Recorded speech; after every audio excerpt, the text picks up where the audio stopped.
For such a long time, a huge part of the American dream has been home ownership. And in the past few years, as things have gotten more and more expensive while wages have not kept up with that growth, a lot of people are really having to evaluate for themselves if home ownership is on the table or if it will ever be on the table for them. And I know that there are a lot of people, especially people around my age, who have a really hard time coming to terms with that because we've always thought that this is something that we needed to do as people who live in America, to grow up, to buy a house, to live in that house, and then build equity and grow that wealth, that pot of money that home is worth. But that's just not really the case anymore. And I want to make a case today that renting a home or renting an apartment very well may be a seriously better financial decision for you than owning a home could ever be. So let's dive in. Here in just a minute, I'm gonna show you a pretty in-depth calculation and comparison between the two, and you're gonna find the results shocking because, to be honest, I did. So a couple things here. The current housing market, there's a lot that's going into this, but a couple of the biggest things that are keeping buyers out of the market are high mortgage rates. So the interest rate on your mortgage. Just a couple of years ago, it dropped to nearly an all-time low where people were getting mortgages for like 2% or 2.5% or 3%. Now mortgage rates are in the 6 to 7 to 8, maybe even 9% range, depending on the type of loan you're getting. The second thing we have are skyrocketing home prices. Home prices have been going up like crazy. I remember the house that I grew up in, my parents paid just over $100,000 for that house many years ago. And around the 2020 time period, that house sold for nearly 2.5 or 3 times what they paid for it. And then they were able to buy a home right around that same price point, a little bit more, that was significantly better, significantly larger. House prices have been inflating for a very long time, and we're just not seeing it come down at all. So that's one of the things that is so crazy to me, is how expensive houses are getting. I was thinking in 2020, like, oh, I really want to buy a home. I really want to buy a home. But there's no way that the prices are going to continue to go up the way that they have. I'll just wait for the market to come down a little bit. And boy, was that a mistake. Now, it was a completely competitive market, but if I had bought a home at that time, my house would have been worth nearly double today what it was then. It's so crazy.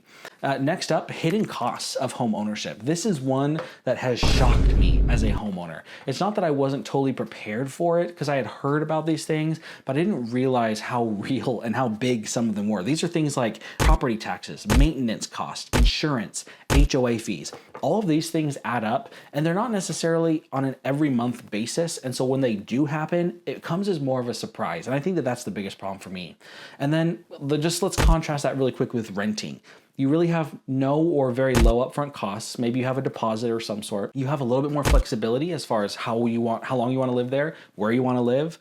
And then there's no, generally speaking, unexpected repair bills. Like, those are taken care of.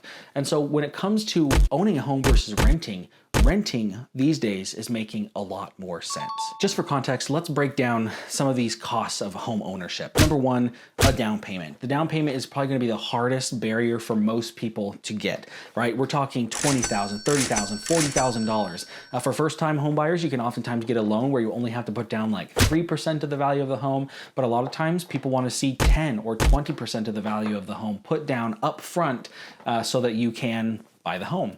We also have closing costs. Closing costs are just fees that happen because you're buying the house. Yeah, don't ask me because I went through the process and I don't even know where all the fees went, but it's usually thousands of dollars. It's usually a specific percentage of the value of the home again. So those can be pretty expensive. Property taxes and insurance. Every year, your house and lot and property is going to be appraised, and then you are going to be taxed on whatever the value of your home is at whatever percentage your state tax is at. And then maintenance and repairs.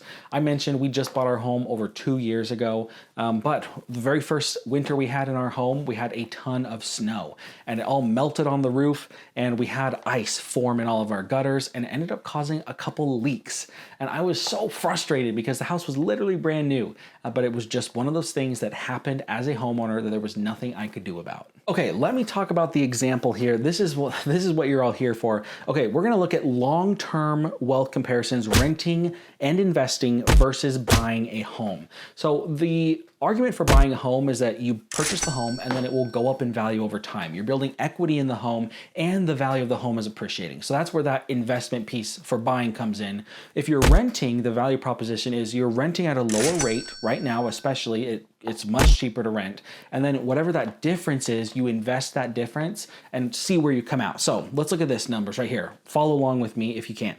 Okay, scenario one, I'm buying a $400,000 home, which is not far off from the median in many places. 10% down on that is $40,000. So I need a $40,000 down payment. And then let's say my loan is for 6 or 7%. 7% would put me at $2,700 a month for a mortgage. And then I have to add taxes, insurance, and maintenance for the home, which is, we're gonna say, another $500 a month. So in total, every month, I'm going to be paying $3,200 to live in my home. Scenario two, I'm renting a similar home, maybe a little bit smaller, maybe pretty similar. I'm renting it for $2,000 a month, okay? I don't need a down payment. Maybe I have a fee, sort of a deposit, $2,000 or $2,500. So that $40,000 that I would have needed to buy a home, I could invest that. Or if I didn't have it, maybe I only put in 20 or 30, but I don't have to put that down on a home. Now, that $1,200 a month is saved. So instead of paying $3,200 for my mortgage, I'm only paying $2,000. So I'm saving $1,200 a month and I'm investing that into an index fund every single month with an average return of 8 to 10%, okay? Now over 30 years, investing that initial $40,000 upfront and then $1,200 a month, that will grow to $1.7 million. Meanwhile, the homeowner who is paying $3,200 every month, they're building equity in their home, but they are losing money to interest, taxes, and maintenance. So not all of the money is going to equity. A lot of it is going to interest. On a $400,000 home at 7%, you're going to end up over 30 years paying probably over $800,000 for that house. And so your house over 30 years hopefully will appreciate, but you're going to pay a lot of money up front for that house. So overall, at the end of that 30 years, the renter actually comes out with a larger nest egg than the person who bought the home did. Even though the house can appreciate, even though, they were making the payments, whatever, it's still, in this case, a better value for the renter, which just completely blows my mind. Now, of course, there are a lot of different elements that could go into this. This is just a simple scenario to make the point here. But renting could make a lot of sense for you. I know that for me, and as I wanted to get into my own home, renting seemed like the worst option possible. But let me just tell you, it is not.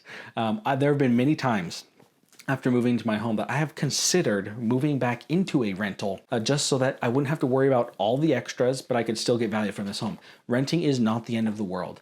It's funny because there's a lot of people out there who will say that your house is an asset. There are some people out there, I think Robert Kiyosaki from Rich Dad Poor Dad, he often says and is famous for saying that a home that you live in is actually not an asset, it's a liability because it's not generating cash flow, it's not generating money for you. Yes, it is appreciating, so there is that little odd thing there, but it's not an asset in the typical sense of an asset. And so you really have to think twice before just diving into buying a home, especially in the market conditions like they are right now. Hopefully interest rates will come down a little bit, but that does usually mean that house prices will go back up. But renting could be a great option for you right now. So when does buying a home make sense? Well, the longer you're going to stay in it, the better, generally speaking. Or if you have plans to jump out of the house after some amount of time, if you can get enough down, if you put enough down, your monthly payment will be lower, right? And that's going to put you in a position where you could actually rent out the house and break even every month on the house and then potentially generate some cash flow. So if you have $200,000 sitting around and you want to buy a $400,000 house, great. That could be something that makes a lot of sense because that would probably get your payment to a place where you could rent the house out for more than what you have to pay every month on the mortgage. So you could cash flow that situation. Right now, if I were to move out of my house, if I sold it for what it's worth right now, I would maybe break even. The house has appreciated a little bit, but not enough for me to actually make money on the sale. Most likely I would lose money selling my house right now. And so it just doesn't really make sense, even though it has appreciated. So you really don't want to jump into buying a house if you're not quite ready. Now, if you find the right deal, of course, like I said, it can be a good option. Overall, I want you to know that renting is not throwing money away. Yes, you are paying somebody else for their house to live in, but at the end of the day, if you're paying less, you can take that extra and you can invest it. You don't have to only think of the only way for you to build wealth is in a home. It's really not. You can actually build so much more wealth in some cases while you're renting than you can even while you are living in your own home. But just be very cautious in thinking that you're just throwing money away. It can feel difficult, especially if you have that goal, if you have that American dream to really get into a home, but don't kick yourself. You know, a lot of people don't get into homes until they're in their 30s and maybe even later. And especially given that everyone has different life circumstances, you may feel like you're behind. I actually just did a video on that on this channel talking about why does it feel like we are behind financially. So if you want to get a little bit more in-depth thought about that, go check out this video here. Hopefully this video has been helpful for you. Give me your thoughts on renting versus buying. Maybe there's some things that I missed. I'm definitely not the expert on this, but it's just something that I'm interested in, something that's been on my mind I want to share with you. Thanks guys for watching. This is Nathan with Money Bros signing off.